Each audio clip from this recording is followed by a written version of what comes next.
یوم تبیض وجوہ وتسود وجوہ،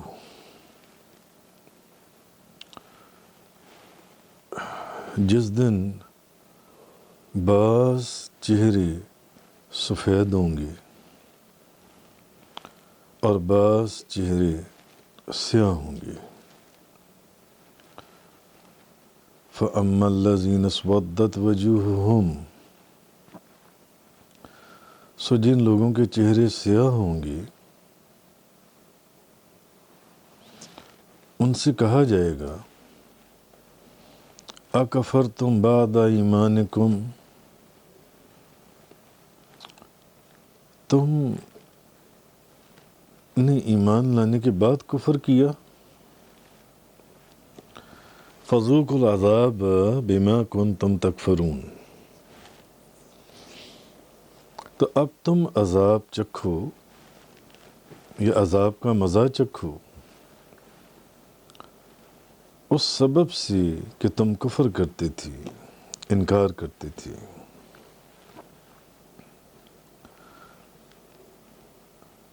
وَأَمَّا الَّذِينَ ابْيَضَّتْ وُجُوهُهُمْ فَفِي رَحْمَةِ اللَّهِ، اور جن لوگوں کے چہرے سفید ہوں گے وہ اللہ کی رحمت میں ہوں گے۔ ہم فیہا خالدون، اور وہ اس میں ہمیشہ رہیں گے۔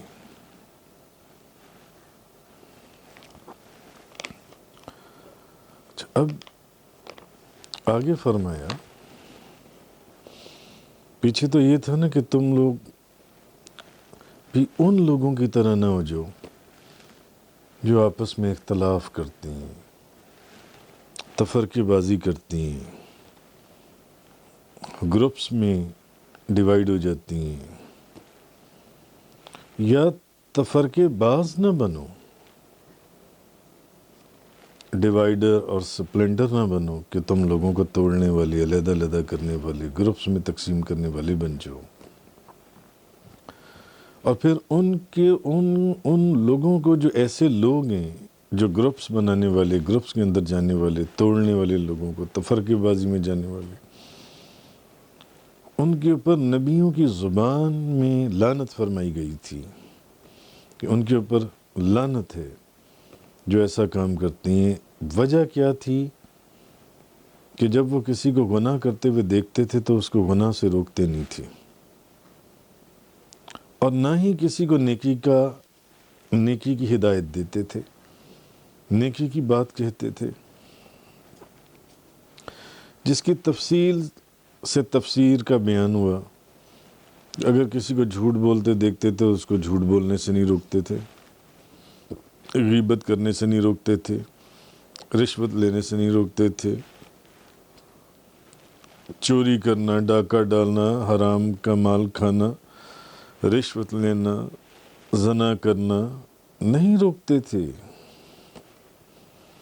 ان لوگوں کو بھی اللہ نے عذاب میں مبتلا کیا اور لعنت فرمائی گئی کہ ایک تو وہ نیکی کا حکم نہیں دیتے تھے اور کسی کو گناہ کرتے دیکھتے تھے تو اس کو گناہ سے روکتے نہیں تھے، اس کو سمجھاتے نہیں تھے کہ یہ بات غلط ہے یا یہ بات صحیح ہے۔ اور وہ لوگ جو ان سے اولئک لہم عذاب عظیم، وہی لوگ ہیں جن کے لیے بہت بڑا عذاب ہے۔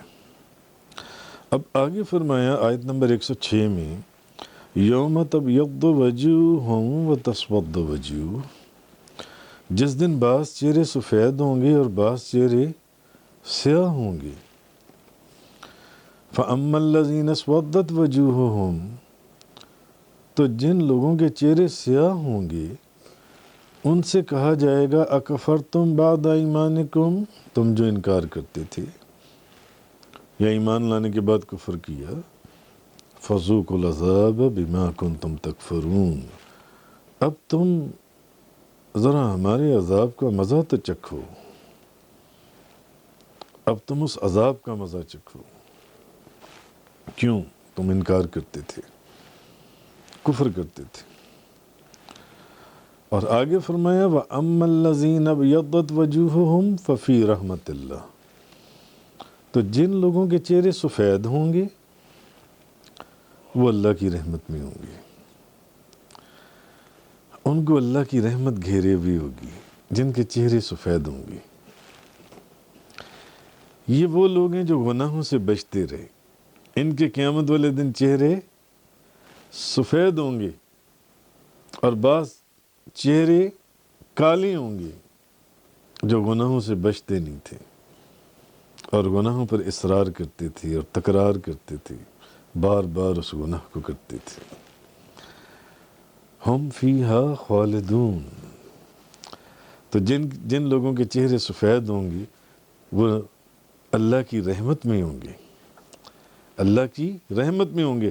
اور پھر اللہ نے فرمایا ایسا نہیں ہے کہ وہ کچھ دیر کے لیے اللہ کی رحمت میں آئے، ہم فیہا خالدون، ہمیشہ وہ اللہ کی اس رحمت میں رہیں گے، ہمیشہ اس رحمت میں رہیں گے۔ اچھا، قیامت والے دن مسلمانوں کے چہرے سفید، روشن، مسرور ہوں گے، نیک لوگوں کے چہرے۔ وجوہ یومئذ ناظرہ الی ربہا ناظرہ، کتنے ہی چہرے اس دن تر و تازہ ہوں گے اپنے رب کو دیکھتے ہوئے۔ اور ایک جگہ فرمایا وجوہ یومئذ مسفرہ ضاحکۃ مستبشرہ، اس دن کئی چہرے ایسے ہوں گے جو مسکراتے ہوں گے اور حشاش بشاش ہوں گے۔ ووجوہ یومئذ علیہا غبرہ ترہقہا قطرہ، اور کئی چہرے اس دن کالے ہوں گے اور خاک آلود ہوں گے، ان پر سیاہی چھائی ہوگی۔ اولئک هم الکفرۃ الفجرہ، وہی لوگ کافر بدکار ہیں، وہ لوگ جن سے یعرف المجرمون بسیماہم، وہ دن ایسا ہے کہ مجرم اپنی علامتوں سے پہچانے جائیں گے، اپنی علامتوں سے پہچانے جائیں گے۔ یعرف المجرم بسیماہم فیؤخذ بالنواصی والاقدام، اور انہیں پیشانی کے بالوں اور پاؤں سے پکڑا جائے گا۔ فاصحاب المیمنہ ما اصحاب المیمنہ، تو دائیں طرف والے کیا ہی اچھے لوگ ہیں، دائیں طرف والے جن کے دائیں ہاتھ میں نامہ اعمال دیا جائے گا۔ واصحاب المشأمہ ما اصحاب المشأمہ، اور بائیں طرف والے کیسے برے لوگ ہیں، بائیں طرف والے۔ اچھا، تو خیر، آیہ کریمہ یوم تبیض وجوہ و تسود وجوہ، جس دن کچھ منہ روشن ہوں گے اور کچھ منہ کالے۔ فَأَمَّا الَّذِينَ اسْوَدَّتْ وَجُوهُهُمْ، تو جن کے منہ کالے ہوئے، کیا تم ایمان لا کر کافر ہوئے؟ اکفرتم بعد ایمانکم فذوقوا العذاب بما کنتم تکفرون، تو اب تم ذرا عذاب چکھو اپنے کفر کا بدلہ۔ اور وہ جن کے منہ روشن ہوئے، وَأَمَّا الَّذِينَ ابْيَضَّتْ وَجُوهُهُمْ فَفِي رَحْمَةِ اللَّهِ، وہ ہمیشہ اللہ کی رحمت میں رہیں گے۔ ہم فیہا خالدون، ہمیشہ اللہ کی رحمت میں رہیں گے۔ صوفیہ کرام تصوف کی دنیا میں، اولیاء کرام، ان کا تجربہ ہے کہ قرآن اور سنت کے نور کو قبول کرنے کے بعد اس نور کو بڑھانے کے لیے مسلسل تقوی پر اگر گامزن رہا جائے، ایک بندہ قرآن اور سنت کے احکامات کو قبول کرتا ہے اور اس کے اوپر عمل کرتا ہے، تو یقیناً ان کا کہنا یہ ہے کہ انسان کی جو باطنی کثافت ہے، کثافت، وہ صرف لطافت ہی سے نہیں بلکہ نورانیت میں بدل جاتی ہے، اور وہ اس حد تک بدلتی ہے کہ جب وہ لطافت آگے مزید کثافت سے لطافت اور لطافت سے نورانیت میں تبدیل ہوتی ہے تو اس کا اثر انسان کے ظاہر وجود کے اوپر بھی آتا ہے، ظاہر ہونے لگتا ہے، یہاں تک کہ ایک ایسا وقت آتا ہے کہ انسان بذات خود سراپائے نور بن جاتا ہے۔ امام غزالی فرماتے ہیں کہ نفس کا نور جب مکمل ہو جائے تو پھر اس نور نے بدن کی طرف منتقل ہو جانا ہے۔ پہلے نفس کے اندر نورانیت پیدا ہوتی ہے، پھر انسان لطافت کی طرف، اور لطافت سے بھی اگر وہ آگے بڑھ جائے تو پھر وہ نورانیت ایسی کہ اب وہ نورانیت اس کے وجود میں ظاہر ہو جاتی ہے، وہ نورانیت جو ہے اس کے وجود میں۔ ابن قیم فرماتے ہیں کہ وحی اور ایمان کا نور جب انسان کے دل میں اتر جائے اور پھر انسان تقوی اور عمل پر پکا ہو جائے، اپنے تقوی پر بھی اور اپنے عمل پر بھی، تو اب وہ نور بڑھنے لگتا ہے، یہاں تک کہ آہستہ آہستہ وہ جو نور ہے وہ اس کے چہرے اور اس کے تمام اعضاء کو نورانی کر دیتا ہے اس شخص کی۔ اسی لیے آپ اکثر کچھ لوگوں کو دیکھتے ہوں گے، جب جاتے ہوں گے تو آپ کہتے ہیں یار کتنا نورانی چہرہ ہے، ایسا ہے یا نہیں ہے؟ کتنا نورانی چہرہ ہے کہ لوگوں کی زبان کے اوپر اب یہ لفظ آتے ہیں، یار کتنا نورانی چہرہ ہے، وہ وجود اتنا نورانی ہو جاتا ہے جون سے۔ قرآن مجید میں بھی والذین آمنوا باللہ ورسولہ اولئک هم الصدیقون والشہداء عند ربہم لہم اجرہم ونورہم، جو لوگ خدا اور اس کے رسولوں پر ایمان لاتے ہیں وہ اللہ کے ہاں صدیقین اور شہداء کا تو مرتبہ پاتے ہیں، انہیں ان کا اجر بھی ملتا ہے، اور صرف اجر نہیں ملتا، نور بھی ملتا ہے۔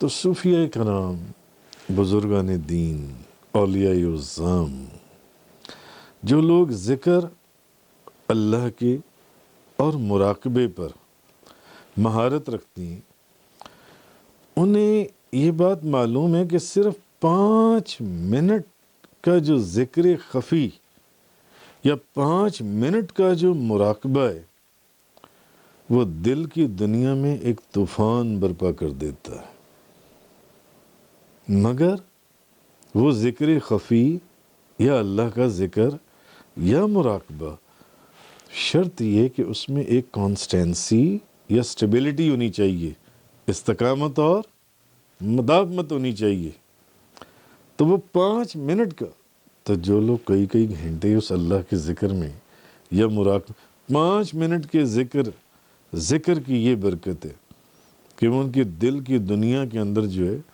طوفان برپا ہو جاتا ہے۔ تو جو لوگ راتوں کو جاگنے والے ہیں، عبادت میں اپنا وقت گزارنے والے ہیں، اولیاء اعظام، صوفیاء کرام، وہ جانتے ہیں کہ ان کے وجود اور ان کے چہروں میں کس قدر جگمگاہٹ پیدا ہو جاتی ہے، ان کے چہرے چمکتے ہیں، ان کے چہرے چمکتے ہیں۔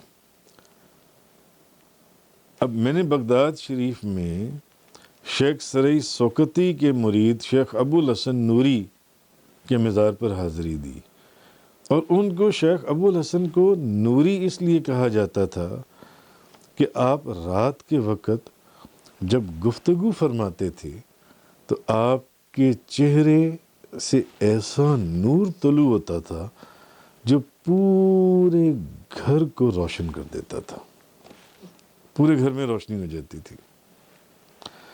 تو جو لوگ آپ کے گھر میں آپ کے آستانے پر آپ کی زیارت کرنے کے لیے آیا کرتے تھے وہ دیکھتے تھے کہ آپ کے پورے گھر کو کسی نور نے لپیٹ رکھا ہے، کسی نور نے لپیٹ رکھا ہے۔ اب یہی وجہ ہے کہ انبیاء کرام اور اولیاء کرام کے چہرے جو ہیں وہ نور سے جگمگاتے ہیں۔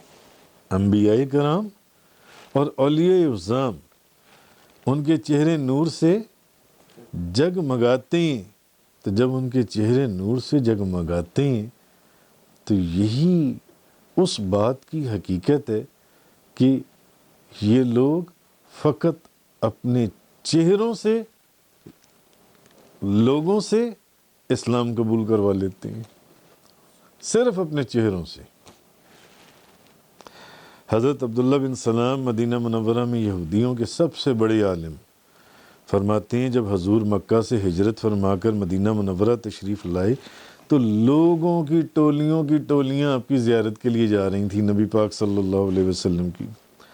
تو آپ فرماتے ہیں کہ میں بھی نبی پاک صلی اللہ علیہ وسلم کی خدمت میں حاضر ہوا، آپ کی آواز کا میرے کانوں میں پڑنا اور میری نگاہ کا آپ کے چہرے کے اوپر پڑنا تھا کہ میرے دل کی دنیا بدل گئی اور میں کلمہ پڑھ کر مسلمان ہو گیا۔ ابھی حضور نے مجھے کوئی اسلام کی دعوت نہیں دی، ابھی میں نے حضور کی کوئی بات نہیں سنی، ابھی کوئی درجنوں نشست و برخاست کی محفلیں نہیں سجیں کہ اس کے بعد میں فیصلہ کرتا۔ پہلی نظر میری حضور کے چہرے کے اوپر پڑنی تھی کہ بس اس نظر سے جن سے میں نے فوراً جن سے اسلام قبول کر لیا جن سے۔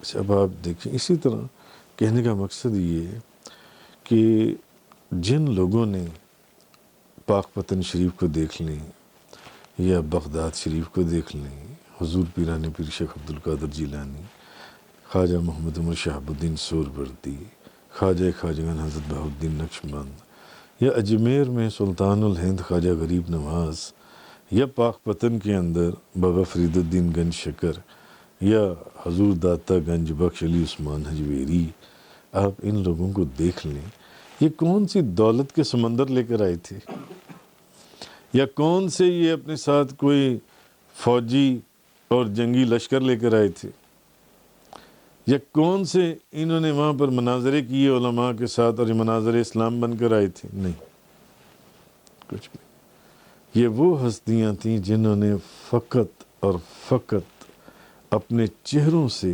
اسلام کو منوا دیا، اور لاکھوں کروڑوں لوگ اسلام کے اندر داخل ہوتے چلے گئے، داخل ہوتے چلے گئے، داخل ہوتے چلے گئے۔ تو معلوم یہ ہوا کہ جہاں بعض چہرے مبارک ہوتے ہیں، یقیناً وہاں بعض چہرے منحوس بھی ہوتے ہوں گے۔ اگر مبارک چہروں کا ذکر ہے، دن ہے تو رات ہے، بہار ہے تو خزاں ہے، تو اگر مبارک چہروں کا ذکر ہے تو کہیں نہ کہیں منحوس چہروں کا بھی ذکر ہوگا۔ تو جہاں مبارک چہرے ہوتے ہیں وہاں منحوس چہرے بھی ہوتے ہیں۔ اب ہوتا کیا، مبارک چہروں کو دیکھ کر خدا کی یاد تازہ ہو جاتی ہے، یہ برکت ہے مبارک چہروں کی۔ تو کچھ مشکل نہیں ہے کہ منحوس چہروں کو دیکھ کر شیطان کی یاد تازہ ہو جائے۔ اور صاحب بصیرت جن کو خدا نے آنکھیں عطا فرمائی ہیں، اگر مبارک چہروں کو پہچان سکتی ہیں تو یقیناً منحوس چہروں کو بھی پہچان لیتی ہیں صاحب بصیرت۔ بلکہ اکثر عام لوگ جو ہیں وہ بھی پہلی ہی نظر میں حقیقت کو جان لیتی ہیں۔ مثلا کوئی آپ کے سامنے سے گزرا تو آپ کے دل نے فوراً کہا یار یہ کیسا پیارا چہرہ تھا، ایسا ہے یا نہیں ہے؟ یہ کتنا پیارا چہرہ تھا، یہ تو پری چہرہ تھا، یہ کس قدر نورانی چہرہ تھا، یہ کس قدر مبارک چہرہ تھا۔ ایسے یہ باتیں ہوتی ہیں یا نہیں ہوتی؟ کہتے ہیں نا یار یہ جو چہرہ، نہ بھی کہیں تو آپ کا دل تو کہہ رہا ہوتا ہے نا کہ یہ کتنا مبارک چہرہ تھا، یہ کتنا نورانی چہرہ تھا۔ بلکہ بعض اوقات ایسے نورانی اور مبارک چہرے نظر آتے ہیں، دل ہی نہیں زبان پر بھی بات، یار کتنا نورانی چہرہ ہے، کتنا مبارک چہرہ ہے یہ جو اس کا۔ اور بعض اوقات یہ ہوتا ہے کہ جب کوئی آپ کے سامنے سے گزرتا ہے تو دل کہتا ہے یار کتنا ہی مکروہ چہرہ تھا، کتنا ہی منحوس چہرہ تھا، یہ تو شیطان کا چہرہ تھا۔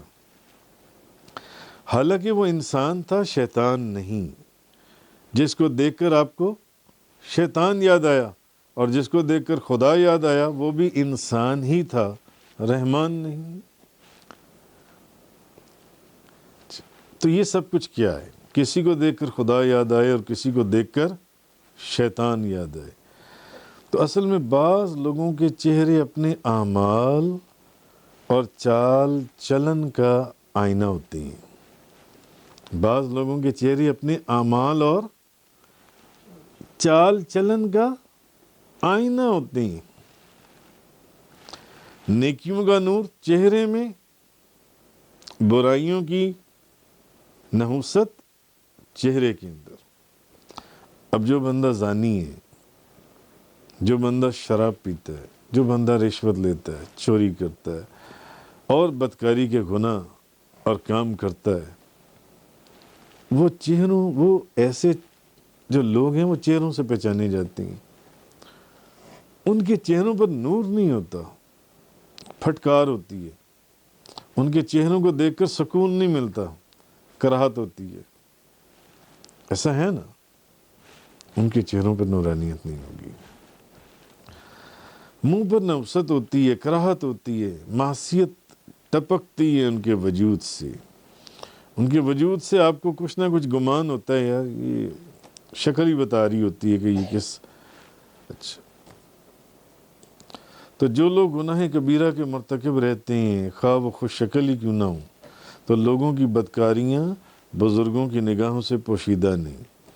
شیخ ابو الحسن شاذلی کے ایک مرید حضرت عز الدین عبدالعزیز بن عبدالسلام، بہت بڑے عالم اور صاحب تصنیف، کرامت اور شمس العلماء کا خطاب پانے والے بزرگ، آپ فرماتے ہیں جو لوگ اولیاء، وہ تو ہے کہ جو ایک بندہ گناہ گار ہے، زانی ہے، شرابی ہے، اس کے چہرے کے اوپر کراہت ہوگی، اس کا چہرہ مکروہ ہوگا، اس کا چہرہ منحوس ہوگا، مگر آپ فرماتے ہیں کہ جو اولیاء اللہ کی کرامات کے منکر اور اولیاء پر اعتراض کرنے والے جو ان سے لوگ ہیں، آپ فرماتے ہیں ان کے چہرے بھی بے رونق ہوتے ہیں اور ان کے چہرے پر غضب خداوندی اور راندہ درگاہ ہونے کی ایسی علامات پائی جاتی ہیں جو اہل بصیرت سے پوشیدہ نہیں ہیں۔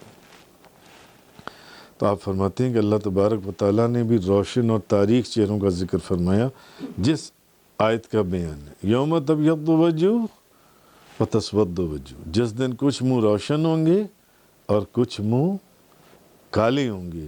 فَأَمَّا الَّذِينَ اسْوَدَّتْ وَجُوهُهُمْ، تو جن کے منہ کالے ہوں گے ان کو کہا جائے گا اکفرتم بعد ایمانکم، تم نے انکار کیا ایمان لانے کے بعد، کفر کیا ایمان لانے کے بعد، فَذُوقُوا الْعَذَابَ بِمَا كُنْتُمْ تَكْفُرُونَ، تو اب ہمارا ذرا عذاب تو چکھو اس وجہ سے جو تم انکار کرتے تھے، کفر کرتے تھے۔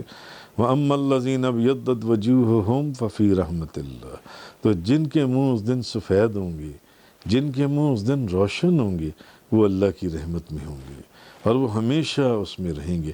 ہم فیہا خالدون، تو مفتی احمد یار خان نعیمی فرماتے ہیں اس سے معلوم ہوا کہ قیامت میں ہر کافر اور مومن کی پہچان صرف اور صرف چہرہ دیکھنے سے ہو جائے گی، کسی سے پوچھنے کی ضرورت نہیں پڑے گی، کسی سے پوچھنے کی ضرورت نہیں پڑے گی۔ تو معلوم ہوا کہ اچھے اعمال، عبادت اور ریاضت کا اثر یہ بھی وجود کے اوپر اور چہرے کے اوپر، کہ یہ مبارک چہرہ ہے، یہ نورانی چہرہ ہے، یہ اللہ کے ولی کا چہرہ۔ حدیث میں بعض چہرے ایسے ہیں جس کو دیکھ کر خدا یاد آئے، تو لازماً بعض چہرے ایسے بھی ہیں جن کو دیکھ کر شیطان یاد آئے، اور بعض لوگوں کے اعمال ایسے ہیں کہ وہ جو بھی جھوٹ، بے ایمانی یا ناجائز چیزیں یا زنا، شراب، رشوت، حرام کا مال، ان کے چہروں میں نوست اور مکروہ چہرے ہوتے ہیں ان کے جن سے، ان کے چہروں کو دیکھ کر سکون نہیں حاصل ہوتا، کراہت حاصل ہوتی ہے جن سے۔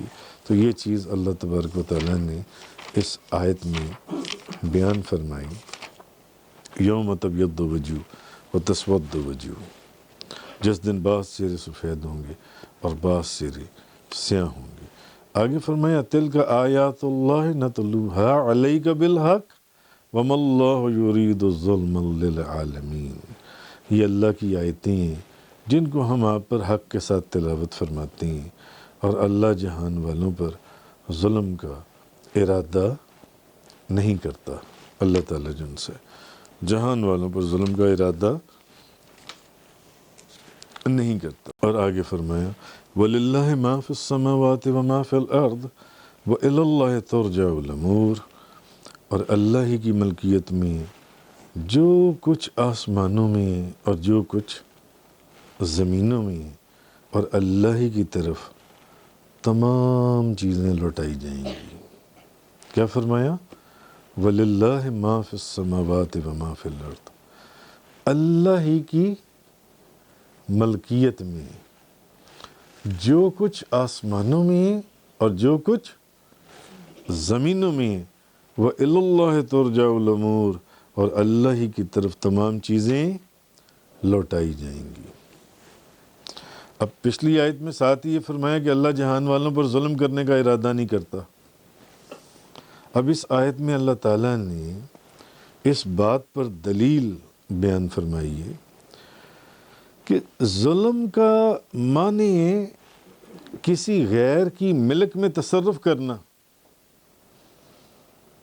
ایک زمین آپ کی ملک ہے، آپ اس کے مالک ہیں، اس میں کوئی دوسرا قبضہ کر لے. کسی دوسرے کی ملک میں تصرف کرنا یہ ظلم کی تعریف ہے. اچھا، اللہ تعالیٰ تمام کائنات کا مالک ہے. کائنات کی ہر چیز کا اللہ تعالیٰ مالک ہے. ظلم تو تب ہوگا نا جب آپ اس چیز میں تصرف کریں جو آپ کی ملک میں نہیں ہے. تو جب خدا کے ملک کے اندر کائنات کی ہر چیز ہے تو وہ اپنی ہر چیز کے ساتھ جیسا مرضی معاملہ کرے، کیا وہ ظلم کہلائے گا؟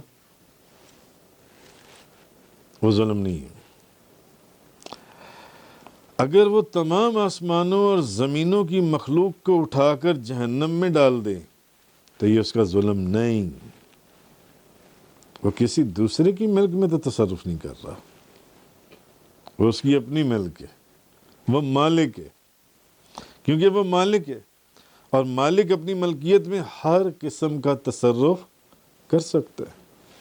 ایک چیز میری ہے، میں پھاڑ کر باہر پھینک دوں، آگ لگا دوں، کوئی مجھے کیا کہہ سکتا ہے؟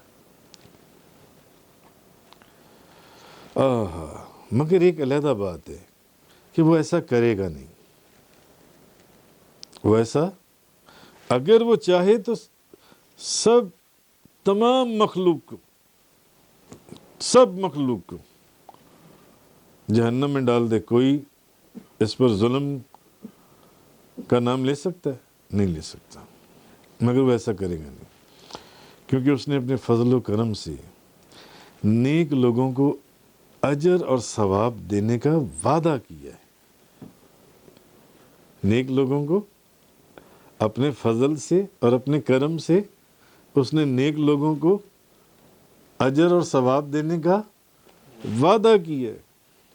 اسی لیے اہل سنت والجماعت کا یہ عقیدہ ہے، یہ مذہب ہے کہ نیک لوگوں کو ثواب دینا اللہ کا فضل ہے اور برے لوگوں کو عذاب دینا یہ اللہ کا عدل ہے. اس لیے آپ کو یاد ہوگا پچھلے دنوں میں نے آپ کو ایک حدیث سنائی تھی مسلم شریف کی. حضرت ابو ہریرہ بیان کرتے ہیں نبی پاک صلی اللہ علیہ وسلم نے فرمایا تم میں سے کسی شخص کو اس کا عمل نجات نہیں دے گا. تم میں سے کسی شخص کو اس کا عمل نجات نہیں دے گا. تو ایک شخص نے کہا یا رسول اللہ کیا آپ کو بھی آپ کا عمل نجات نہیں دے گا؟ آپ نے فرمایا مجھے بھی نہیں. ہاں اللہ مجھے اپنی رحمت سے ڈھانپ لے گا، لیکن تم درست کام کرتے رہو. تو یہ چیز اللہ تبارک و تعالیٰ نے اس آیہ کریمہ میں فرمائی وَلِلَّهِ مَا فِي السَّمَاوَاتِ وَمَا فِي الْأَرْضِ وَإِلَى اللَّهِ تُرْجَعُ الْأُمُورُ. اور اللہ ہی کی ملکیت میں جو کچھ آسمانوں میں ہے اور جو کچھ زمینوں میں ہے، اور اللہ ہی کی طرف تمام چیزیں لوٹائی جائیں گی. صدق اللہ تعالیٰ وبلغ رسول اللہ صلی اللہ علیہ وسلم۔ تفسیر قرآن کا یہ لیکچر انگلش میں سننے کے لیے براہ کرم ڈسکرپشن میں موجود لنک پر کلک کریں۔